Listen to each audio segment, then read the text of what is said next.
Today on Everyday Injustice, we have Anna Vasquez. She is the director of outreach and education for the Innocence Project of Texas. And like so many people that we talk to on this show, she herself is a survivor of a wrongful conviction. And it never ceases to amaze me. I really have to tip my cap that you go through this horrific ordeal, you finally get out of it, and then you spend the rest of your life trying to help others avoid this problem. So I tip my cap because I don't know if I were in the same position if I would be as I don't know what the right word is, but uh, accommodating. I don't know if that's the right word. But welcome to the show. Thank you, David. Thank you for having me.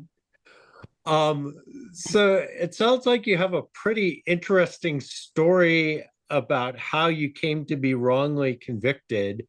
And I remember these days of, the Satanic panic and all these stories that, oh, these devil worshippers and this, that, and the other thing. And I remember when I was in high school, it was either the devil worshippers or the child molesters that were taking over the country.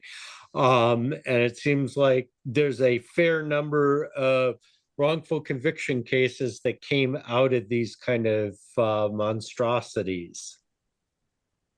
Yeah, that's true. Unfortunately, I can bring up a few cases just here in Texas alone that, unfortunately, it was dealing with the satanic panic. And, then I got wrapped up with the whole child molesting accusation as well. So, yeah, it's fairly easy to say that I had, I guess double whammies when it came to my case, just the panic that was going on back then. So how did this come about?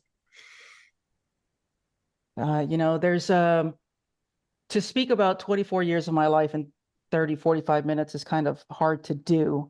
But basically what happened is I was spending time with one of my friends over the summer months and not living there, but visiting. It was a place for four of my friends, which were all lesbians at the time in the early 90s, where it was a safe place, right? Because of everything that was going on in the world back then when it came to the LGBTQ community. Um, like I said, it wasn't something that we could be ourselves in public. It was way less accepting as it is today. But nonetheless, two of her nieces spent a week with her during those summer months. And somehow, and a few months later, I was receiving a phone call of an accusation about sexually assaulting her two nieces during that week. How did this progress to the point where charges were actually filed, and then, kind of explain what it was like to be kind of railroaded through this process?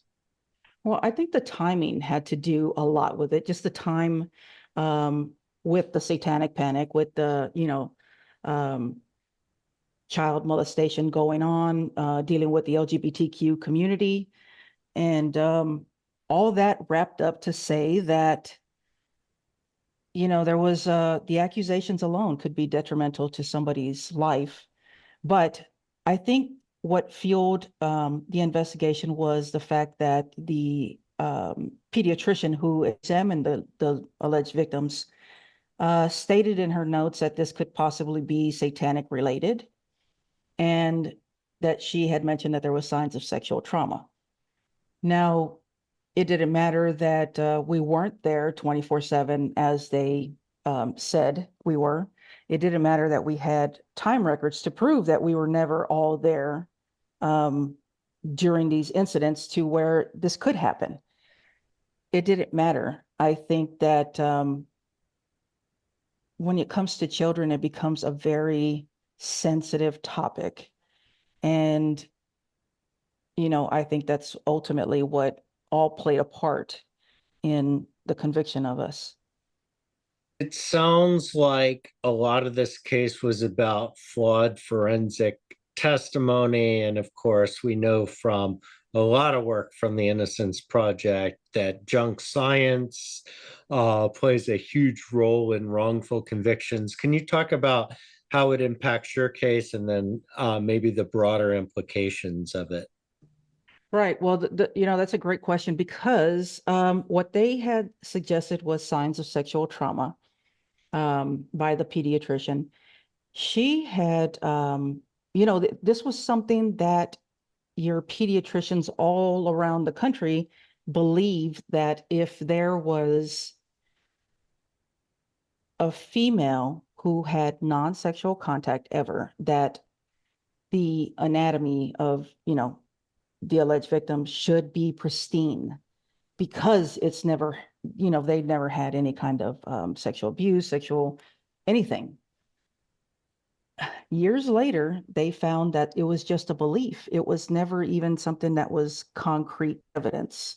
And what the alleged accusation was that the hymen scars. And if anybody knows, or for people that don't know, um, they don't scar, they break. So that was the flawed science that was found out many years later.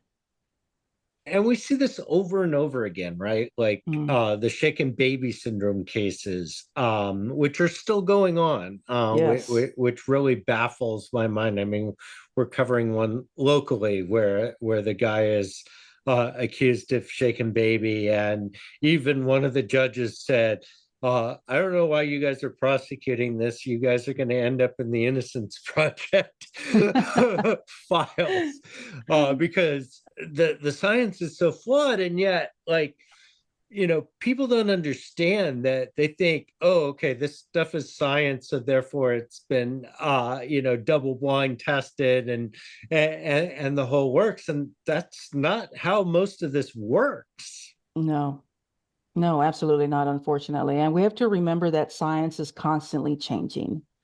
And, but the shaken baby syndrome, that's something that people still believe in, that it does happen. Um, so it's unfortunate because there are so many cases out there that continue to be looked at as shaken baby syndrome. And the hard part is, and I'm sure this was the case in your case as well, is this is basically a crime that never happened, and you got to prove a negative, basically. Exactly. And how does one do that? It's almost impossible to do. So, believe me, I know how fortunate myself and my three friends were to be exonerated in the state of Texas. Um, but yeah, it is so hard to prove that nothing ever happened, that there was never a crime of what you're accused of.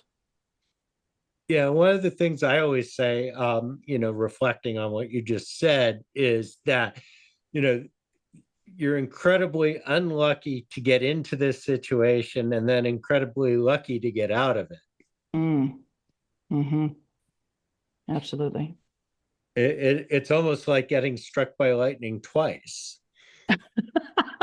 You know what? I think I would have taken the lightning strike rather than, uh, lost half of my life due to this, mistake, right? I mean, geez.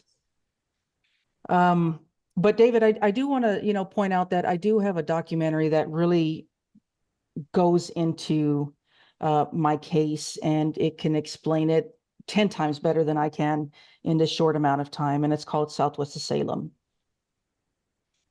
And how do people access that? It's on many platforms. It's on Prime, Investigation Discovery, Tubi, YouTube. Just there's some out there that's even, like I said, on Tubi, it's free. Not on Netflix, but everywhere else, but Netflix. Now, was this created while you were still incarcerated? Yes, it actually began while we were still incarcerated. Of course, it was maybe 10 years in to my sentence. But yeah, it's actually following us to where I was when I was released and the exoneration.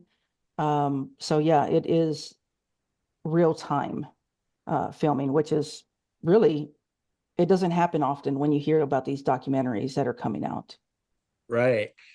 And how did you get in touch with the filmmaker? Are you kidding? I didn't, David. Oh, They reached out to us. As you can imagine, the media back then in the early 90s, now it wasn't social media or, the whole Facebook and things of that nature, but it was the newspapers and they wrote horrible stories about us. It was always one-sided.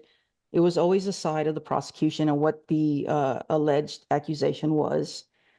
And, so from there, I never wanted to talk to the media. I didn't trust them. So when Deb came in and was introduced, came and met all of us in prison, um, she herself was a lesbian. And when we sat down and spoke for about 30 to 45 minutes, maybe even an hour, she just came across as authentic, um, compassionate, empathy, just everything that made me feel safe.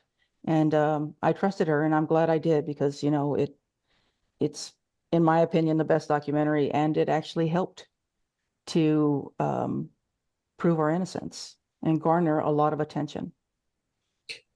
and I think you've touched on kind of this other issue is that, this process undoubtedly, created trauma for you.